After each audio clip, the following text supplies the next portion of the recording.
Nah, oke, baik anak-anak. Hari ini kita telah belajar mengenai makanan tradisional yang ada di Indonesia. Oke, salah satunya kalian telah mencermati teks yaitu Dodol Betawi Mak Salma. Nah, di dalam teks tersebut terdapat gagasan pokok dan gagasan pendukung ya. Masih ada yang ingat apa itu gagasan pokok dan gagasan pendukung? Ya, bagus Andi. Jadi gagasan pokok yaitu ide pokok atau ide yang menjadi pokok pikiran utama dalam suatu bacaan. Tepuk tangan buat Andi. Oke, kalau gagasan pendukung ada yang tahu tidak apa itu? Ya, Ina? Ya, bagus Ina. Jadi gagasan pendukung adalah uraian atau tambahan informasi yang mendukung gagasan pokok. Biasanya berupa apa ya, Vina? Coba berupa apa?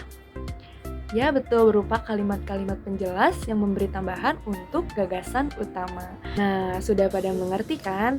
Coba Ibu ingin bertanya kalau kalian memang sudah mengerti untuk di paragraf 1 di dalam teks Dodol Betawi Mak Salmah itu gagasan pokok dan gagasan pendukungnya ada yang tahu tidak apa itu? Coba yang tahu tunjuk tangan. Ya, bagus, silahkan. Irfan?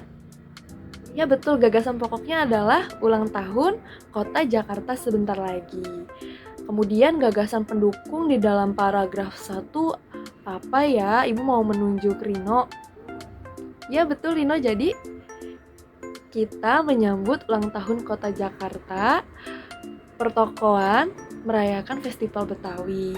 Oke, kemudian banyak makanan Betawi ya menjadi jajanan di festival.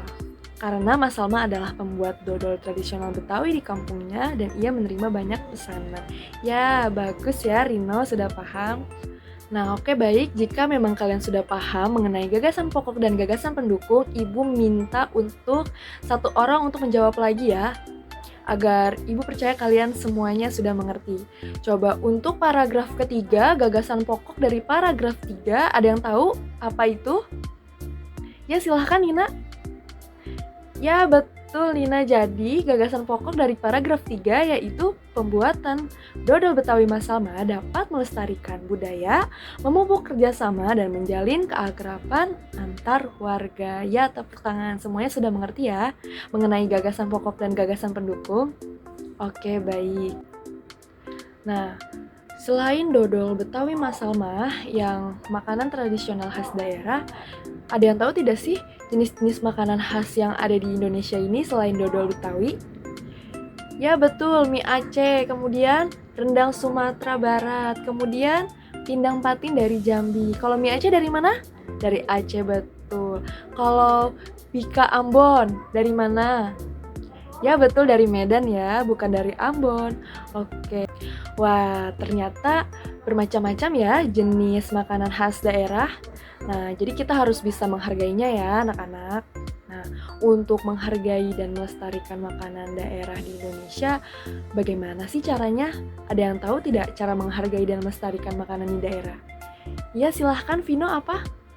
Ya betul, yang pertama kita harus makan makanan khas dari daerah lain. Mengapa begitu ya Rina?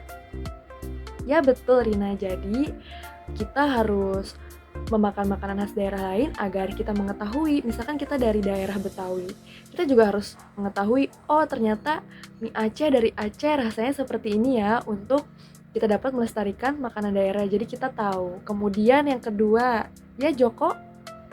Ya betul Joko, yang kedua kita harus berani memperkenalkan makanan khas daerah. Kemudian yang ketiga, Laras. Ya Laras, tidak memakan makanan asing seperti junk food dan fried chicken. Nah, kita jangan terlalu sering ya anak-anak untuk memakan makanan fried chicken karena itu juga tidak sehat untuk tubuh kita. Kemudian yang keempat, Alvino, mengapa?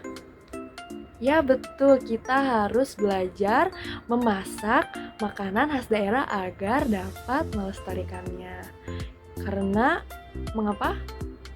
Karena memasak makanan khas daerah agar selalu menciptakan dan mempertahankan makanan yang ada di daerah kita. Nah, hari ini juga kita telah mempelajari mengenai bunyi. Dan ada yang tahu tidak syarat-syarat terjadinya bunyi itu apa saja sih dan ada berapa? Ya Rina, ada 3. Coba silahkan sebutkan apa saja. Ya, yang pertama terdapat sumber bunyi, yang kedua terdapat medium, dan yang ketiga terdapat reseptor B. Oke, tepuk tangan buat Rina. Nah, selain itu, kita juga telah belajar mengenai sifat-sifat bunyi. Coba, semuanya sudah paham? Sudah paham ya? Oke, silakan. Ada yang mau bertanya mengenai sifat-sifat bunyi? Paham semua ya? Jika tidak ada yang bertanya, ibu yang bertanya. Coba, silahkan. Mengapa bunyi dapat dipantulkan? Ya, Adit, mengapa? Oke, bagus. Karena di antara sifat-sifat bunyi dapat mengalami pemantulan atau refleksi. Karena bunyi merupakan gelombang longitudinal dan sifat umum gelombang adalah dapat dipantulkan. Oke, bagus jawaban dari Adit ya. Kemudian satu lagi dari sifat bunyi. Ibu ingin bertanya kepada Diana. Silahkan, Diana. Kenapa bunyi dapat dibiaskan? Ya, betul karena mengalami refraksi atau pembiasan. Coba contoh dari fenomena dapat dibiaskan itu seperti apa sih, Diana? Ya, seperti fenomena petir yang terdengar lebih keras pada malam hari dibanding siang hari ya. Oke, mengapa bisa seperti itu fenomenanya? Coba ibu ingin bertanya kepada Andi. Kenapa Andi? Coba petir yang terdengar di malam hari lebih keras dibanding siang hari. Coba Andi jawab. Ya, betul karena suhu udara atas pada siang hari lebih dingin dibanding suhu udara bawah. Oke, sementara pada malam hari sebaliknya ya. Oke, tepuk tangan buat Andi. Nah, ibu juga sudah menjelaskan bagaimana terjadinya bunyi bisa sampai kepada telinga kita. Oke, ada yang masih hafal bagaimana tuh bunyi bisa sampai ke telinga kita ya? Bagaimana? Ada yang masih ingat? Oke, yang pertama silahkan Andin. Ya, betul, sebuah suara ditangkap di daun telinga. Kemudian yang kedua, bisa dikirim ke gendang telinga. Kemudian yang ketiga dapat diteruskan ke tulang pendengaran, ke tingkap, jorong, dan rumah siput. Dan keempat, cairan limfa akan bergetar. Dan yang kelima, hal itu merangsang ujung saraf pendengaran dan menimbulkan impuls saraf ke otak. Dan impuls tersebut kemudian diolah sehingga bisa mengenali suara yang didengar. Oke, baik. Sudah mengerti ya semuanya? Sudah paham? Pinter semua anak ibu.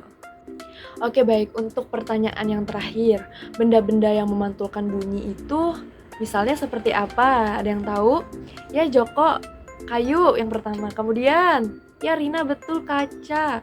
Kemudian Siska, ya dinding, betul Siska. Dan besi, ya betul Syahrul. Nah, untuk pembelajaran hari ini semuanya sudah paham ya?